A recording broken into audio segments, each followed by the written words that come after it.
I'm Darren Dance from ATB-TV. Here I am on my own this week. There's no sign of BJ this week. I'm not sure if he's out walking 55 k's or he's been lost in the bush or he's waiting on parole, but we'll find that out later today. We've been busy this week with the upcoming Melbourne Premier Sales from starting Sunday at 1:30. We've been down there looking at all the yearlings, which we did yesterday, and we'll do again today, Friday and Saturday, to look at every yearling to see if we can find those next good horses for ATB. If you want to come out to the sales and have a look at some of the yearlings sell, you're welcome to join us today or tomorrow, or even come out to the sale on Sunday afternoon and see how the whole process works. If you're interested, give me a call or meet me out there, and I'm sure we can talk you into buying a share in one of those new horses. Let's have a look at last week's runners and results.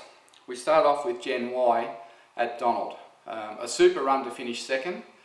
First up for Darren Weir. She's a filly that's had a few little issues in trying to get her to settle and finish off, which she managed to do very well on last Friday. It was a very good run, and I think she had Back Me Next Start written all over her, so she's going to be one to follow. On the Friday night we went up to Canterbury with Falago, the Chris Waller trained horse, and it was great to see him win over 1900 coming from well back in the field. Chris is very pleased with that horse, and hopefully in a fortnight he'll run around on the Friday night again. And if he wins well, we could be upping our sights towards the Derby. If he wins fair, we could be upping our sights and heading to Queensland for the winter. So it's very exciting for Falago, and congratulations to all the owners in that horse, because they've been very patient, and I know they're all very thrilled with that win on Friday night, as were we. Also on Friday night we had Tic Turak running around at Moonee Valley. He was our lone runner for the night, but he ran great. He drew the outside and he jumped out like a rocket and went and sat outside the leader. And he looked really good on the corner, but just got overrun in the last 100 metres. But he hung on and ran fifth, beaten 2 lengths. Craig Williams was delighted with the run. He says he's a very nice horse. He's the only 3-year-old in the field, so a lot of upside. He won a couple of races this prep. We're going to give him a little freshen up now, and we'll bring him back to contest those 3-year-old races in the winter. And I'm sure just the fact that he's so genuine since he's been gelded, that he's going to be winning some of those winter races. Then on Saturday we went to Caulfield with Clairvaux, put him in the Z-Div Stakes, which was a big step up from Warrnambool. But to be honest, there wasn't a lot of other options for him. It was basically give him a week off or roll the dice. So being one never to die wondering, we threw him in the Z-Div Stakes, and yeah, we got smashed. Let's be honest, he ran last, well beaten. But look, it just showed the difference in class from, you know, a nice win at Warrnambool to going into a stakes race at Caulfield. I calculated that they ran some 15 lengths faster for that 1200 metres, and he got beaten probably about 9 lengths. So he probably actually improved on his Warrnambool run, but it just showed how good those horses are and how fast they go. And they ran their first 400 in 8 lengths faster time than what he'd been used to at Warrnambool. And what it tells us is he's probably looking now for 1400 metres. So we'll find a race for him in the next couple of weeks over 1400, and I think you'll find in a midweek grade or a off-season type grade, this time in, Clairvaux is going to be competitive. If he's going to develop into a stakes horse, it's probably going to be maybe next spring, but certainly not this year. But we weren't too disappointed. It was good to have a runner in that race, and it's a big thrill for all those owners. We had a bit of luck in Germany on Monday morning in the early hours. It all happened very fast. We only secured the horse during the last week, and we managed to get him paid for on the Friday, and he ran for us on Sunday their time, or Monday morning our time. And the horse Seismos, trained by Mr. Waller over there, no relation to Chris, different spelling, but the horse won by some 7 or 8 lengths. He's a very, very good horse. He's qualified for the Melbourne Cup, and he was just having a clean out there first up, and he put him away. So congratulations to everyone who got involved in Seismos with us.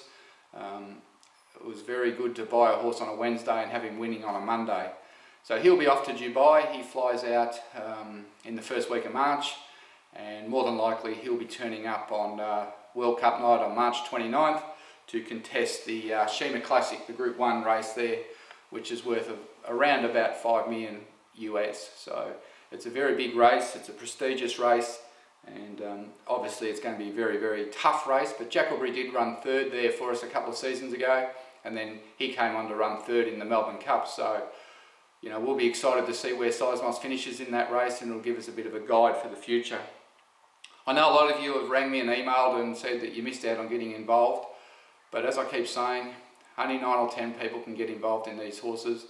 We actually only bought 50% of Seismos, so we're now working with Chris and Stuart to find our next one, and hopefully in the next week or two we'll have another horse on offer, another international, to come to Australia. On Tuesday we went down to Warrnambool. We had 3 runners.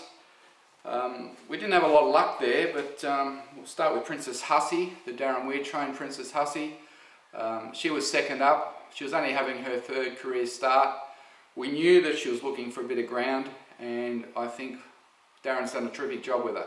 She was the one flying home to run 3rd, crying out for more distance, just looking like she's going to win a race in the next 2 starts. She's a homebred, she's by Hassan, and she looks like she's going to measure up. I know Darren was very pleased with her, as was the rider, and at next start you might see her contesting a race in the city. The Matthew Williams train change course. That's a bit hard to say, change course. She was disappointing. She had the run of the race and led, but she tired late to finish well back in the field, and she pulled up short in her action. So I think our plan now is to probably retire her or move her on from our team. Our other runner on the day, Schwa City, I thought should have been the winner there. She had all the favours, she had the claim, she had the right distance, she was down in class, she was on a track that was well watered and suited run on horses, but once again she failed to fire, and I've got a really big question mark over her future as whether she's going to measure up. And I know we've had discussions with Matthew and the owners about Schwa City, but we may give her one more chance.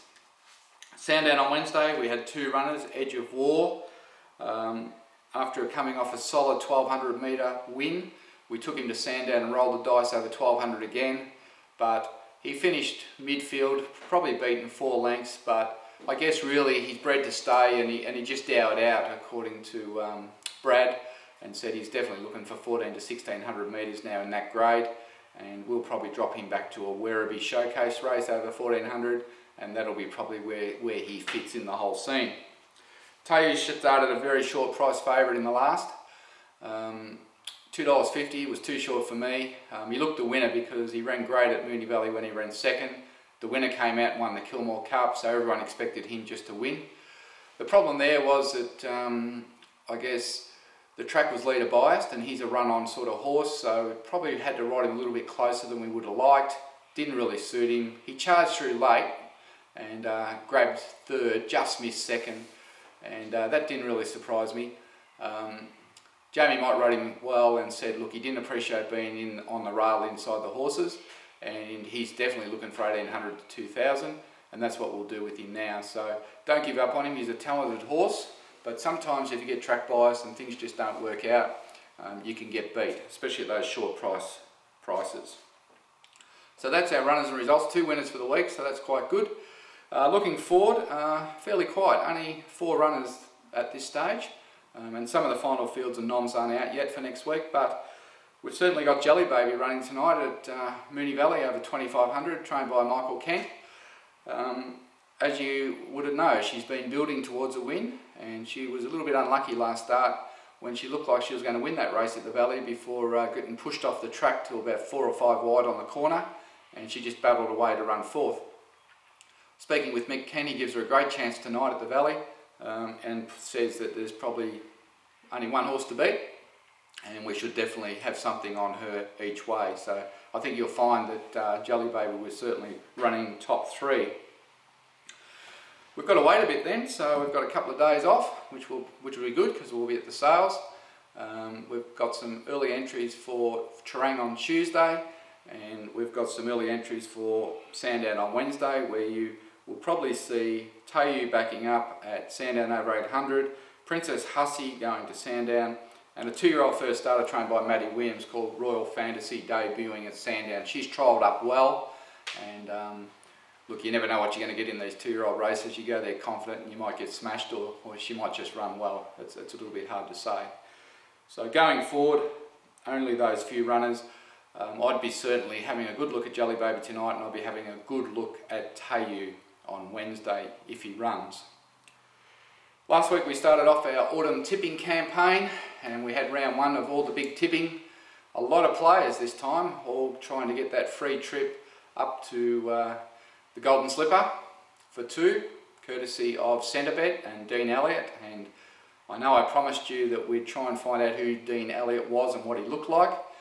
We are tracking him down, and maybe that's why BJ's gone missing, because I sent him out to get some photos of Dean and he hasn't come back. So maybe they're on one of those 4-day lunches and they're just partying hard, and I'm here doing all the work. But Centrebet have been fantastic to ATB to sponsor this tipping comp, and Anthony Curcio just bolted away last week on 646 points, some 9 points ahead, and I'm glad we got rid of the triple and double points, or he might have had a big lead. So don't forget to put your tips in, and remember that system closes off at 12 o'clock on Saturday Melbourne time.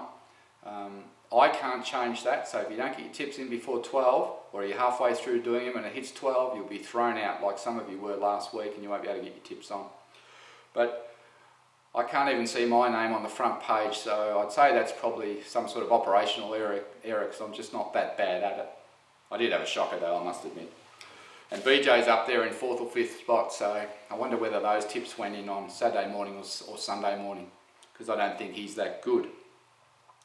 And just remembering, on next Friday we've got the 4 Tracks for 4 Kids walk, which is a great initiative.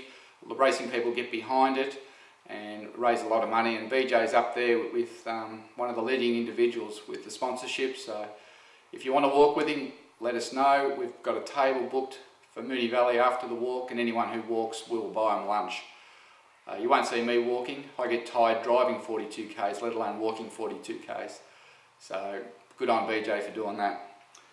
Well, that's about a wrap for this week. So until next week, I'm Darren Dance at ATB.